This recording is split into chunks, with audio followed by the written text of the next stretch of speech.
నమస్తే. Phone tapping వ్యవహారంలో గులాబీ పార్టీ చీఫ్ కల్వకుంట్ల చంద్రశేఖరరావు పాత్రపై పోలీసులు అనుమానాలు వ్యక్తం చేస్తున్నారు. దీనికి సంబంధించి ఆయనకు నోటీసులు ఇచ్చి విచారించాలి అనే దిశగా కూడా అడుగులు ముందుకు వేస్తున్నట్లు తెలుస్తుంది. దీనికి ప్రధానమైనటువంటి కారణం ఏంటంటే, ఏదైతే కస్టడీలో మాజీ డీసీపీ రాధాకిషన్ రావు ఇచ్చినటువంటి స్టేట్మెంట్, అలాగే కొంత ఆధారాలు, సమాచారం, వీటిని బట్టే ముఖ్యంగా ఆయనపై అనుమానాలు వ్యక్తమవుతున్నాయి. దానికి సంబంధించి ఏ రకమైనటువంటి నోటీసులు ఇవ్వాలి, ఎలా విచారించాలి, ఈ కేసుకు సంబంధించి ఆయన సుప్రీం ఆదేశాలతోనే మేమంతా చేశామని చెప్పి గత కొద్ది రోజుల నుంచి రాధాకిషన్ రావు ఇదే మాట చెప్తున్నారు. ఇలాంటి సందర్భంలో ఆ సుప్రీం ఎవరు, ఎలాంటి ఆదేశాలు ఇచ్చారు, ఎవరెవరి ఫోన్లను ట్యాప్ చేయమన్నారు అనే అంశాలపై చాలా క్లియర్గా దానికి సంబంధించినటువంటి విచారణ చేస్తున్నారు.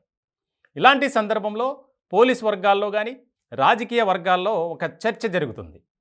ముఖ్యంగా ఈ వ్యవహారంలో కేసీఆర్కు విచారణ బృందం అధికారులు నోటీసులు ఇచ్చారు. దానికి సంబంధించి ఆయన ఎప్పుడు హాజరవుతారు, లేదా వారే ఆయన నివాసానికి వెళ్ళి విచారిస్తారా అనేది కూడా ఇక్కడ చాలా కీలకంగా మారినటువంటి వ్యవహారం.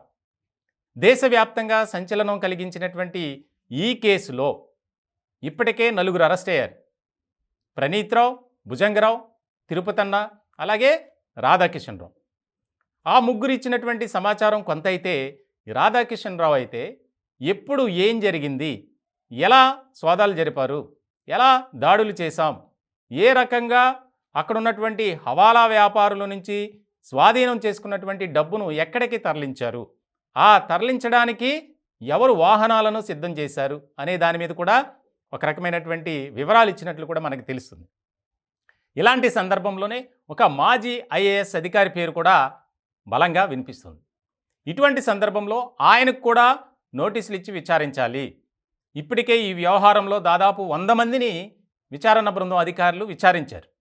ఇలాంటి సందర్భంలో వారి నుంచి స్టేట్మెంట్లు కూడా తీసుకున్నారు. తాజాగా ఒక 4 కానిస్టేబుల్ని విచారించారు. అలాగే ఇంటెలిజెన్స్ విభాగం కార్యాలయం వద్దకు కూడా వెళ్ళి అక్కడ పరిశీలించారు. ఇలాంటి సందర్భంలో ఆ యొక్క ప్రధానమైనటువంటి డేటా ఏదైతే ఉందో ఆ డేటాను ధ్వంసం చేయడానికి, అలాగే వాటిని అనంతగిరి ఫారెస్ట్లోను, మూసీ నదిలో పడేయటానికి చాలా కీలకంగా వ్యవహరించారు ఈ ప్రణీత్ రావు అండ్ గ్యాంగ్ అని ఒక నిర్ధారణకు వచ్చారు.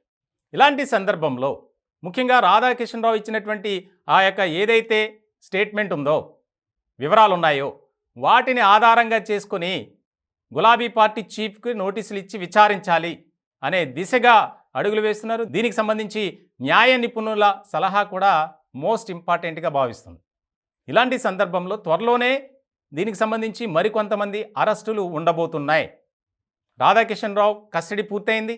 దానికి సంబంధించి ఆయన ఇచ్చినటువంటి కీలకమైనటువంటి సమాచారం ఏదైతే ఉందో ఆ సమాచారాన్ని బట్టి అడుగులు ముందుకు వేస్తున్నారు. ఇలాంటి సందర్భంలో కేసీఆర్కు నోటీసులు ఇచ్చారు అనేది ఇప్పుడు తెలంగాణ వ్యాప్తంగా ఒక చర్చనీయాంశమైనటువంటి టాపిక్గా మారింది.